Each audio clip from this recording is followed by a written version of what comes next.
Welcome back to Inherited Dawn, a One Piece podcast. We are diving into Chapter 8, Nami Appears. And what an appearance it is. It's one of the most consequential character introductions in the entire series. Right? This is one of those chapters where the pieces on the board just get sent flying. Luffy literally falls out of the sky and lands directly in front of the person they need most. At the exact moment she needs a human shield. It's like there's a catapult behind the scenes just launching plot points at the characters. It's an entrance that changes the entire trajectory of the story.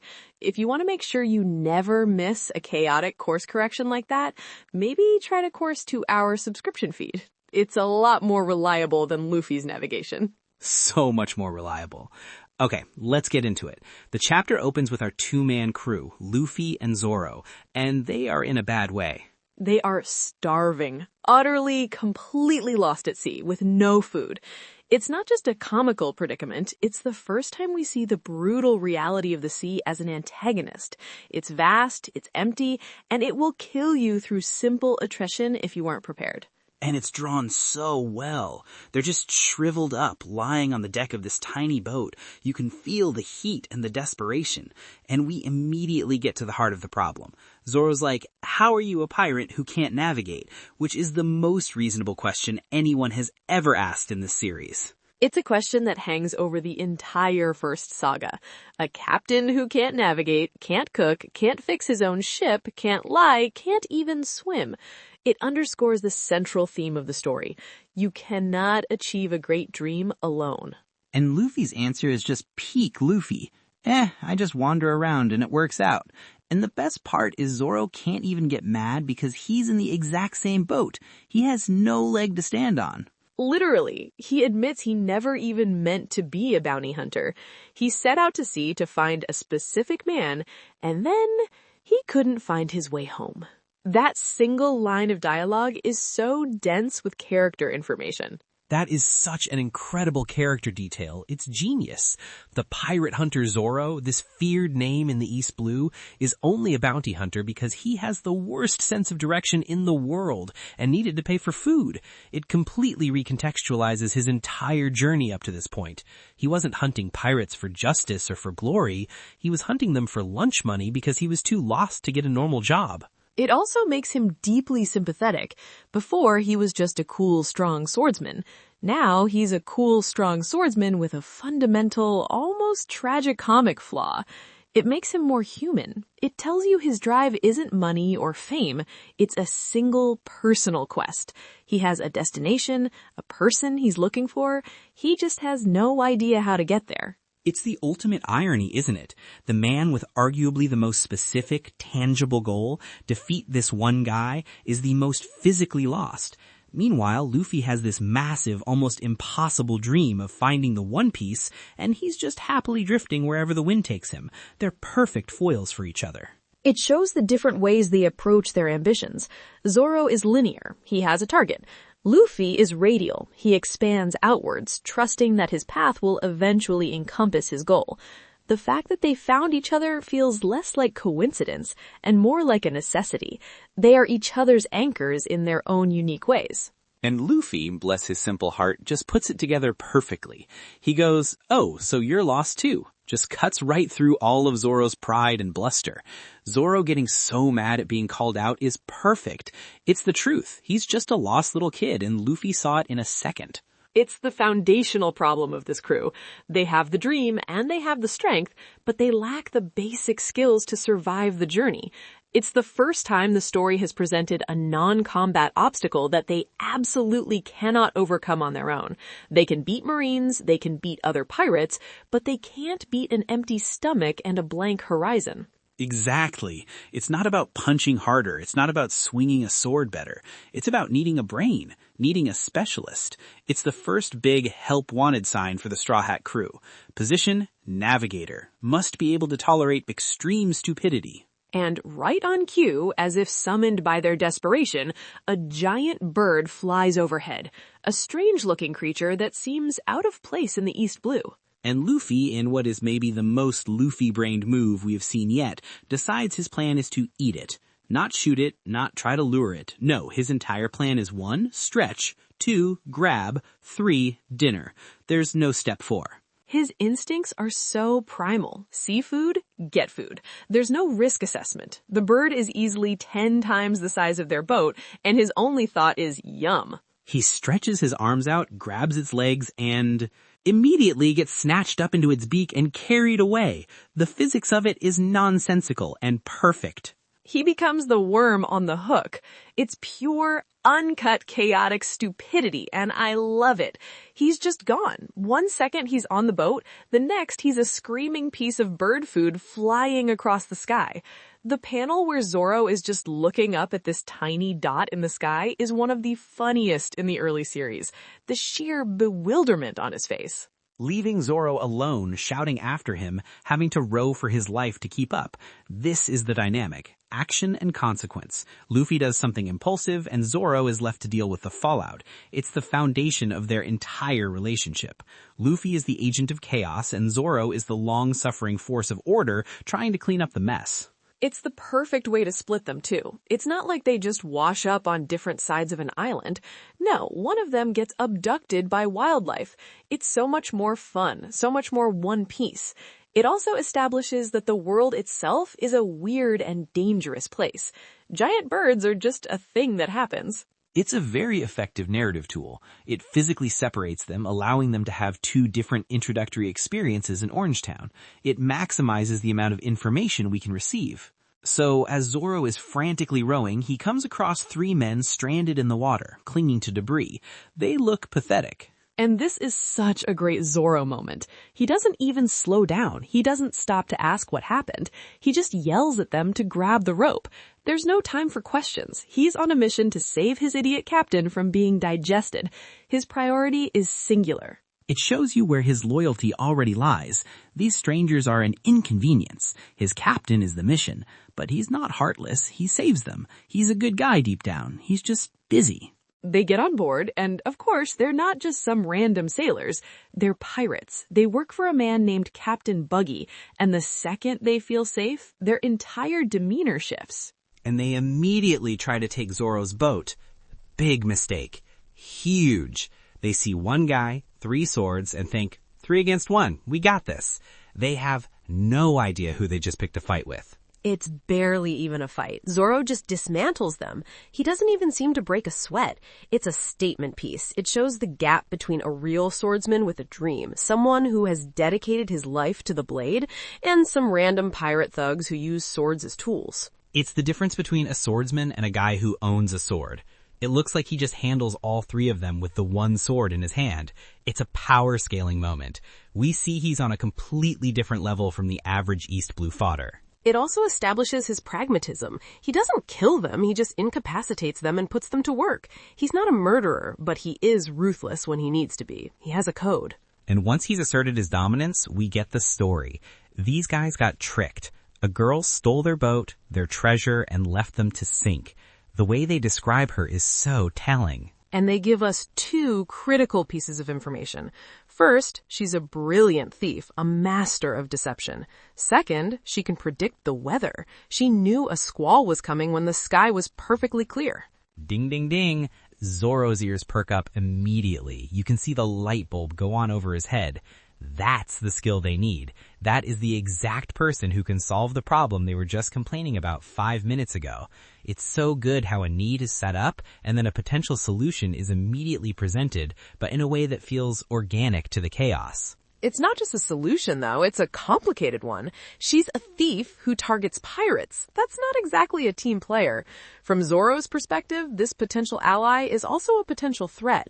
It introduces immediate conflict and intrigue around her character before we even meet her. Yeah, she sounds like a handful, but more importantly, the goons drop the name of their captain, Buggy, and they mention he has a devil fruit power.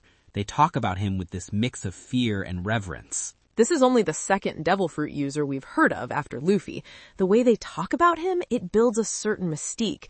We know he's a threat before we even see his face. It's a classic storytelling technique, building up a villain's reputation through the testimony of his underlings. It's great world building. We're learning about the power structures and key players of this town through the grunts. It makes the world feel lived in. There are established hierarchies, existing conflicts. Luffy and Zoro aren't just walking into an empty stage, they're walking into the middle of someone else's story. And then we cut to the town, Orange Town, and we finally see her. Nami. She's running for her life from another group of Buggy's men, clutching a rolled-up scroll. She's fast, she's agile, and she looks completely panicked, but also fiercely determined.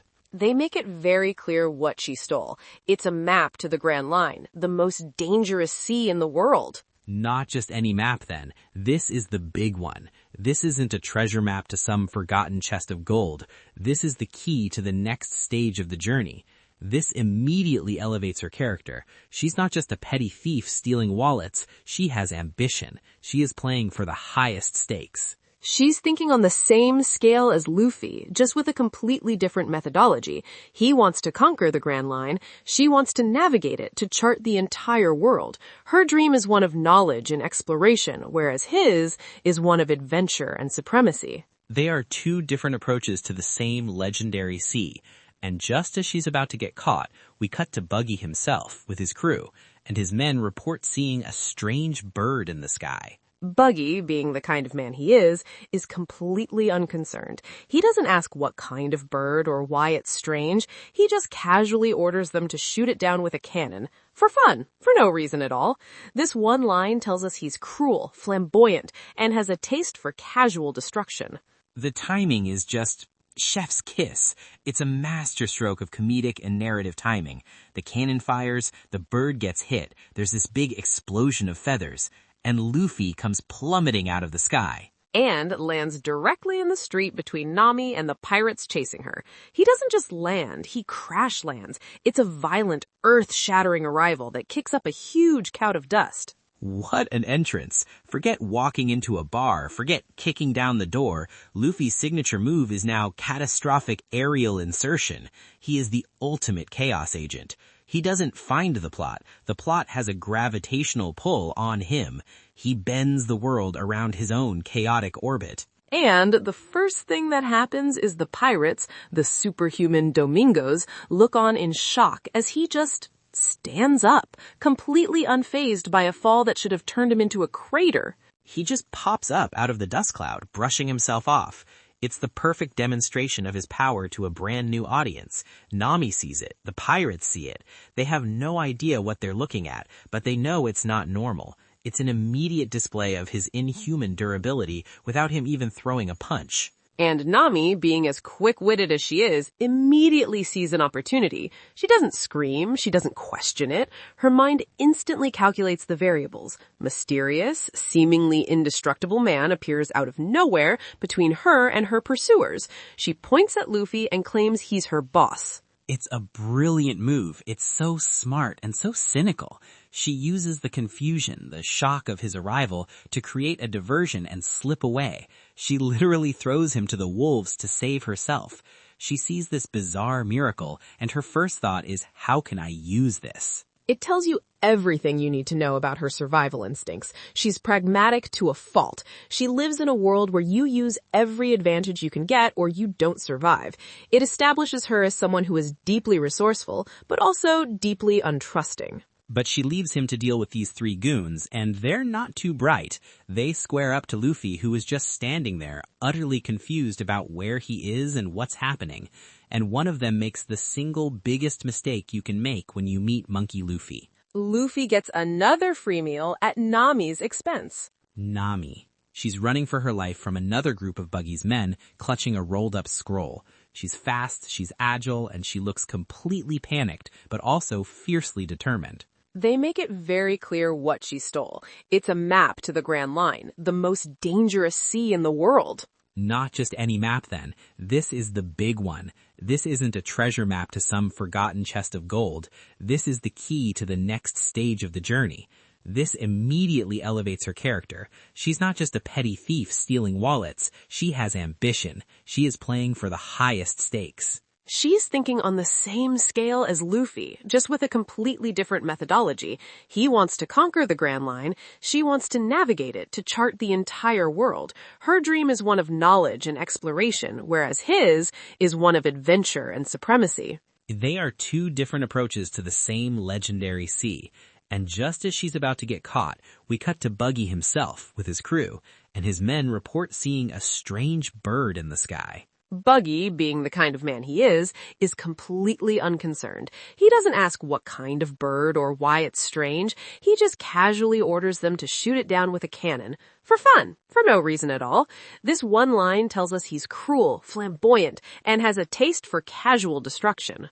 The timing is just chef's kiss. It's a masterstroke of comedic and narrative timing. The cannon fires, the bird gets hit, there's this big explosion of feathers, and Luffy comes plummeting out of the sky. And lands directly in the street between Nami and the pirates chasing her. He doesn't just land, he crash lands. It's a violent, earth-shattering arrival that kicks up a huge cloud of dust. What an entrance. Forget walking into a bar, forget kicking down the door. Luffy's signature move is now catastrophic aerial insertion. He is the ultimate chaos agent. He doesn't find the plot. The plot has a gravitational pull on him. He bends the world around his own chaotic orbit. And the first thing that happens is the pirates, the superhuman Domingos, look on in shock as he just stands up, completely unfazed by a fall that should have turned him into a crater. He just pops up out of the dust cloud, brushing himself off. It's the perfect demonstration of his power to a brand new audience. Nami sees it. The pirates see it. They have no idea what they're looking at, but they know it's not normal. It's an immediate display of his inhuman durability without him even throwing a punch. And Nami, being as quick-witted as she is, immediately sees an opportunity. She doesn't scream, she doesn't question it. Her mind instantly calculates the variables. Mysterious, seemingly indestructible man appears out of nowhere between her and her pursuers. She points at Luffy and claims he's her boss. It's a brilliant move. It's so smart and so cynical. She uses the confusion, the shock of his arrival, to create a diversion and slip away. She literally throws him to the wolves to save herself. She sees this bizarre miracle, and her first thought is, how can I use this? It tells you everything you need to know about her survival instincts. She's pragmatic to a fault. She lives in a world where you use every advantage you can get or you don't survive.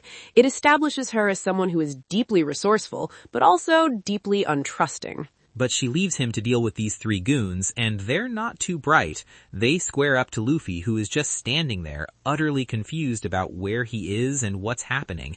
And one of them makes the single biggest mistake you can make when you meet Monkey Luffy. Luffy gets another free meal at Nami's expense. It's his treasure, and you don't touch Luffy's treasure. He asks them if they know what that hat means to him, and then he absolutely cleans their clocks. It's not even a struggle. With one punch, a goon goes down. He just demolishes them. This is the first time we're seeing the significance of the hat in action. It's his moral anchor and his berserk button all in one. It represents his dream, the will he inherited from Shanks. To disrespect the hat is to disrespect all of that. It's a violation of something sacred. It's fascinating because Luffy himself is not a materialistic person. He doesn't care about gold or jewels, but this one single object is priceless to him. It's such a core part of who he is. He doesn't get stronger when he gets angry, not in the way other shonen protagonists do. It's not a power-up. His focus just becomes a laser. The world just runs out of ways to get in his way. All the goofy, carefree parts of him recede, and what's left is pure, unshakable will. Nami comes back, peeking around the corner, probably expecting to see him getting beaten up, and she sees the aftermath. 3 pirates out cold and this weird rubber kid standing there, calmly picking up his hat and putting it back on. She saw his durability, and now she's seen his strength. Her evaluation of him is changing in real time. And she introduces herself. Nami, a thief who steals from pirates. What a way to meet your future navigator. She walks out to him not with fear, but with a proposition in her eyes. She's assessing him. He's strong, he's simple, and he hates these specific pirates. To someone like Nami, that doesn't look like a friend. It looks like a tool she can use. She sees a powerful, blunt instrument that she can aim at her own problems. She doesn't see a person yet. She sees an asset. The crew is assembling. We have the captain, the swordsman, and now the navigator has officially entered the story. The Orangetown arc has begun, and it is off to an explosive bird-fueled start. This chapter is just pure momentum from start to finish. Everything is set up perfectly. We have the villain, Buggy, established as a cruel and powerful figure. We have the damsel, who is very much not in distress, Nami, with her own clear goals and motivations. We have the MacGuffin, the map to the Grand Line, and we have Luffy and Zoro about to be drawn right into the middle of it all. It's an incredible piece of narrative architecture. I can't wait to see how Buggy reacts to his men getting flattened by a guy who fell out of the sky. Can you imagine that report?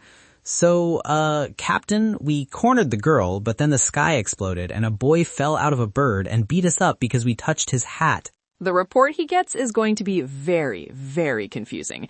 It will sound like a madman's dream, but it also introduces an element of the unknown, which might be the one thing that truly unnerves a man like Buggy. Absolutely. Okay, that brings us to the end of the chapter. If you've got a theory about how these pirates are going to explain Luffy to their captain, drop it in the comments. We'd love to see what you're thinking. Let's move on to predictions for Chapter 9. Okay, I've got 2. First, Nami is absolutely going to try to form an alliance with Luffy. She's going to use him as her muscle to get back at Buggy, all while planning to rob him blind and ditch him the second she gets what she wants. She'll probably offer to split the treasure or something along those lines, with zero intention of following through. That seems very likely. She sees him as a means to an end, a partnership of convenience, at least from her perspective. Exactly. Second prediction, Zoro is going to make it to Orange Town, but he's not going to find Luffy. He's going to get hopelessly lost and end up in a completely different part of the conflict, maybe running into a more senior member of Buggy's crew by accident. Maybe he'll stumble into Buggy's main base while looking for a restaurant. Keeping them separated to build tension. I can see that. Okay, my turn. My first prediction is that we will meet Buggy the Clown next chapter, and his devil fruit will be revealed. I have a feeling it's going to be something that makes him immune to being cut, which is, of course, the worst possible matchup for Zoro. Oda loves to introduce a problem and its specific counter almost simultaneously. Oh, that's a good one. A direct counter to our number 2, a swordsman who can't cut his opponent. That is a fantastic setup for a fight. I love it. My second prediction is about Nami's backstory. We're going to get a hint as to why she hates pirates so much. It's not just a professional rivalry. There's a deep personal reason she targets them specifically. She'll say something or have a reaction to something Luffy says about being a pirate that reveals a flicker of trauma or a past tragedy. The story will give us a small clue about her past. I like that. So a little more depth for our new arrival. It can't all be cheeky thievery. There has to be something driving it. Okay, those are our predictions. We'll see how right or how wrong we are next time. Until then, thanks for listening to Inherited Dawn. Keep your hats on tight and don't trust giant birds. Indeed.